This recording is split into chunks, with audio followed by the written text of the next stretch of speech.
Hello and welcome to the International Daily Roundup People's Dispatch, where we bring you some of the top stories of the day. For our first story today, we go to the United States. The impeachment case against US President Donald Trump seems to be heating up, with the Speaker of the US House of Representatives instructing the House Judiciary Committee to draw up the articles of impeachment. We talked to Abdul of People's Dispatch on the latest developments. Take a look. So, Abdul, the impeachment process against Donald Trump seems to have entered a decisive phase with Nancy Pelosi's instructions yesterday to the House Judiciary Committee. So, do you see this process actually reaching any substantial conclusion? Is Trump actually in any danger of impeachment? And what are the larger implications of this whole process as far as the elections are concerned?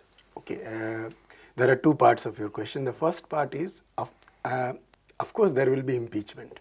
There is no doubt about it, because in the House of Representatives, the Democrats have simple majority, which is required. And I think the way it is going, it will be done by the end of, maybe by the end of the next month. But the most crucial part, whether the removal of Trump is possible or not, I think that is not very unlikely. If I say not possible, instead of that, we can say it is very unlikely. Why? Because in the Senate, in order to remove Trump, the two-third majority is required, which is Democrats do not have it, and Republicans so far have not shown any indication that they are going to vote with the Democratic proposal. So I think Trump is safe as far as removal is concerned. What will be the larger political implications? Again, that also, it looks like the way it is going, the Democrats have not achieved what they wanted to achieve from the entire issue. As per now, all the opinion surveys which have been published show that Republicans are intact. More than 85% Republicans believe in Trump. Even the common voters, when it comes to common voter, majority of the voters have not shown any interest in the entire process, the impeachment process, and it is not clear whether they will be deciding their vote on the basis of the impeachment in the House of Representatives. That is one thing. The second thing is, among all the, if you see, among all the approval ratings which have come so far, Trump's approval rating has remained the same as it was there before, by and large the same as it was there before the beginning, before the entire process started. In fact, it has improved from his first years. And it is similar to, if you go by data, it is similar to what was there, Obama's approval rating in his third year.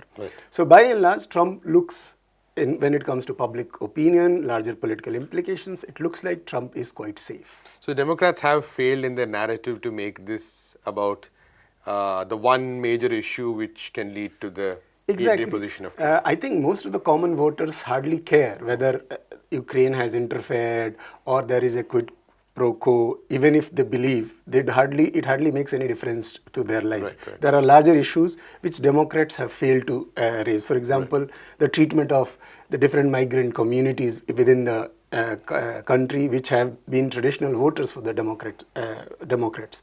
The failures of Trump in his foreign policy, on his economic policies. These are the issues which common voter relate with. Instead of raising these issues, the Democrats took a bet on an issue which has no very less appeal. And that's why it is not making any difference to Trump, the electoral results, elections which are going to happen next year. Thank you. Next, we go to France, which saw a massive strike yesterday with nearly 1.5 million people taking to the streets. Here is a feature on the protest.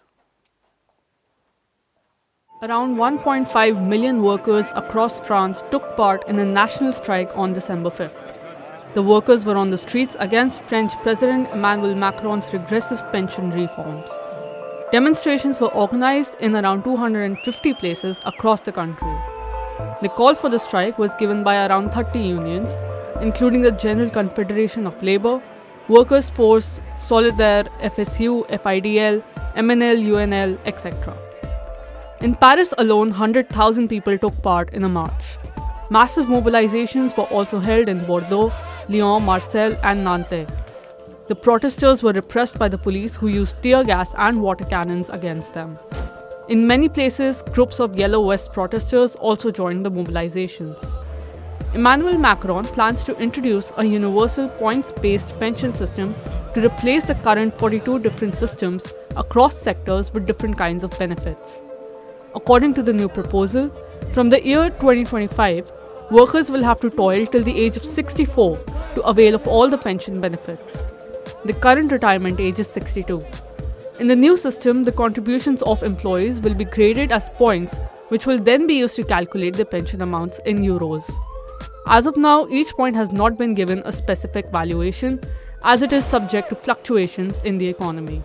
This introduces a lot of uncertainty to the pensions and will lead to the withdrawal of benefits from many sectors. Les retraites, bon, moi, je me dis que ça se trouve, j'en aurai jamais. Donc, ça me.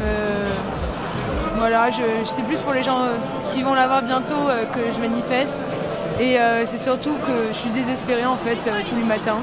Je pleure tous les matins en écoutant la radio. Et voilà, j'ai pas du tout confiance en l'avenir. The CGT called the mobilization on December 5th historic. It demanded a fair reform of the pension system that takes into account the different types of work so that everyone can retire with full benefits. Political parties, including the French Communist Party, youth groups including MJCF, and student groups including UEC participated in the national strike. Various trade unions in Europe also expressed solidarity with the French workers.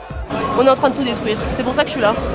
Pour les retraites, mais les retraites c'est le haut de l'iceberg. According to an online survey conducted by Harris Interactive on December 3rd, 69% of French citizens support the movement against the pension reform.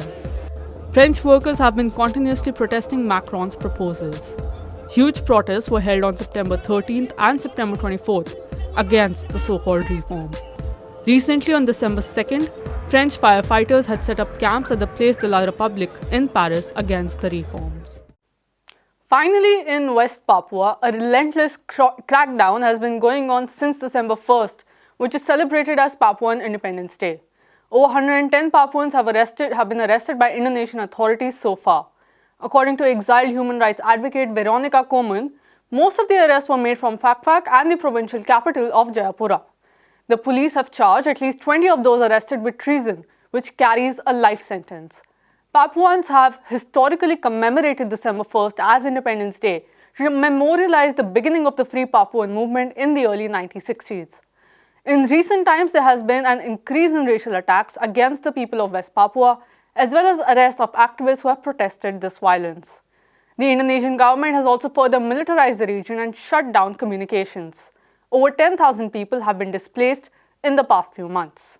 And this is all we have for this episode of the International Daily Roundup.